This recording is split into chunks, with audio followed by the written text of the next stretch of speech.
this stadium has not been actually used. It's the stadium that they'll be playing in next season. So the Calderon had its last match in the Copa del Rey final, and from next season they'll be playing in this. So you've got the choreography, perfect, brand new stadium, and here you can start to see the impact of the players. You see the brand new player models that we brought into the game. This is from actually 3D scanning tech, where we've actually fully 3D scanned players, the same that we do with Bolt as well. So they look super authentic. The player faces, the expressions as well. You can see one of the most important things that we've done in terms of the lighting is we took a lot of data from our scanning tours with Barcelona at the Camp Nou and Borussia Dortmund at the Signal Iduna Park. And we actually stayed there for a few days. We took it daytime, we waited till the evening, turned the floodlights on, captured it again. So we got this authentic night feel. Obviously, it's going to be a little different per stadium, but we're using that real capture data to really improve the lighting and the general look of the game as well. There's a quick look at the real player images coming into the game as well. Cool. Well, let's see. Hopefully your colleague here takes it easy on me. I hope not. I want to see loads of goals.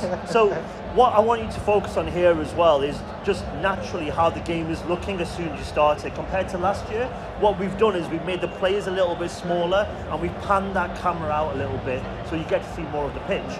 And that viewpoint is a very, very different per stadium as well. Oof. The goalkeepers are fantastic as well. What you saw there is the keepers are more aware of where the ball is going, they're safer, they're making more saves, and they're pushing it out of danger as well. So what you're going to see from here is a corner kick. One of the main things that the fans asked for was to take away the guideline, to make it much more like a simulation. So here you actually still have the same kind of control, where you're sort of holding the crossing button, and then from there it's the left stick to put some curl on it. Oh, wow. Fantastic goal. You saw Torres as well score the header and straight away put his arm out. We've put a lot of emotion into the game. It's alive, he's happy, he scored the goal, he's looking for his teammates. So the goalkeeper go across as well. I feel like this is a setup. Well played. But what you saw there in the replay as well is when you're showing the replay, it slows down on those key moments, the key pass leading up to the goal as well. He's not giving you a chance here. Oh, no. So here you can see, one thing that I'm hoping everyone can see watching actually is the pace of the game. It's really slow, and we've slowed it down. It's not like frustratingly slow, but we've slowed it down because, again, we get a lot of feedback about keeping it realistic. Yeah, and it feels more realistic, right, when it's slower. We've done that in a few ways. So the first thing I think is just to play away. It's like the dribbling style. Ooh, tight angle. But I think with that dribbling style, what it allows us to do is to, even though the players are heavier, it allows them to accelerate away with that weight, because you can wrong foot players who are also heavy as well. I'll give you a chance here in the corner.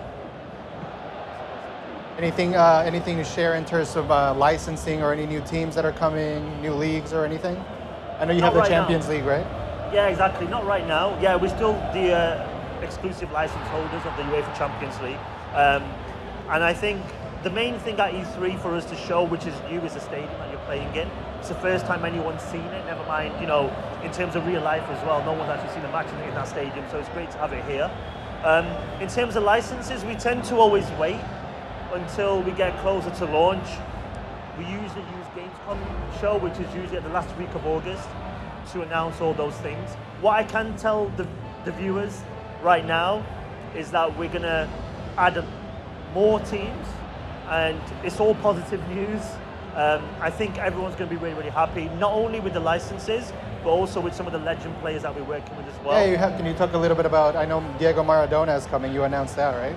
Exactly, yeah. I mean, it's no real surprise. We had him last year, but I think what was really nice about it is that we could reinforce the fact that we are working with legend players, and also to sort of give a tease to a lot of people that we will be working with the biggest legend players this year, and we've got some really, really cool announcements as Griezmann, hotline bling. That's great. What was really, really nice about that one was the dribbling style of Griezmann. You'll notice with the dribbling that things feel really, really, really heavy, but you have these players like Griezmann who can dribble fast, accelerate, touch, sit the keeper down, and a nice little lofted finish as well.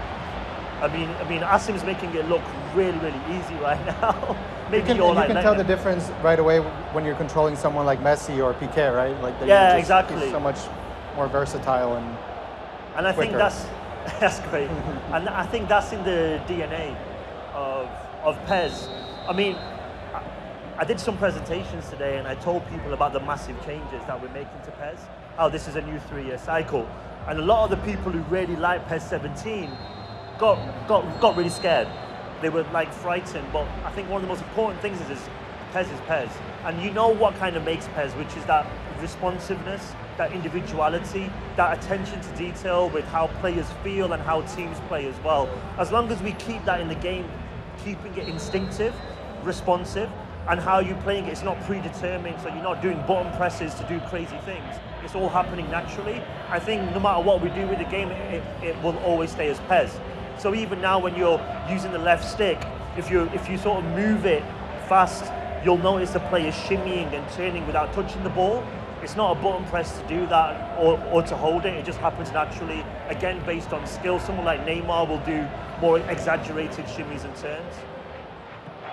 And we've got this new auto protect feature as well, where the players sort of block the players so you can control the pace more. So when you're dribbling, you'll sense players coming and you'll block them off, which is really important to dictate the pace of the game.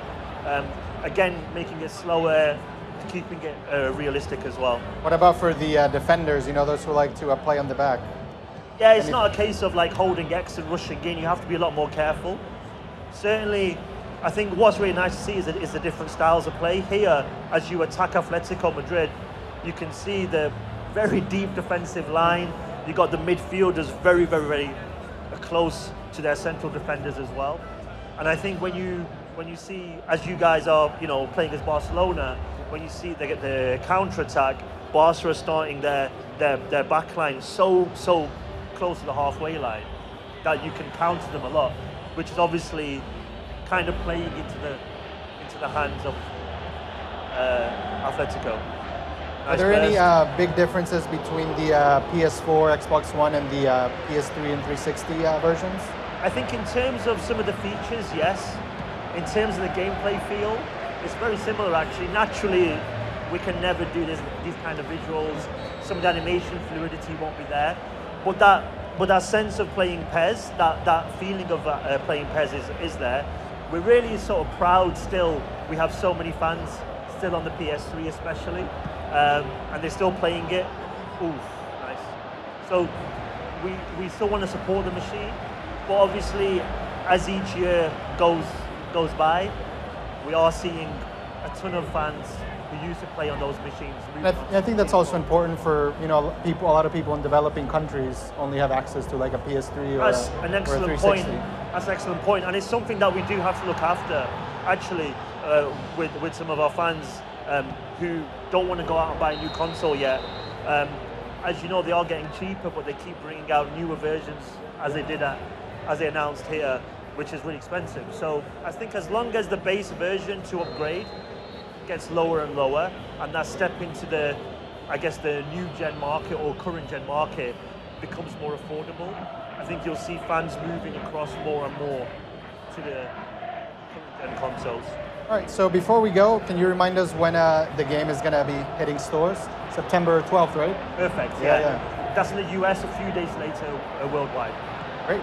So stay tuned to Engadget.com. You can read all about Pro Evolution Soccer 2018 on the website. We'll be back with more.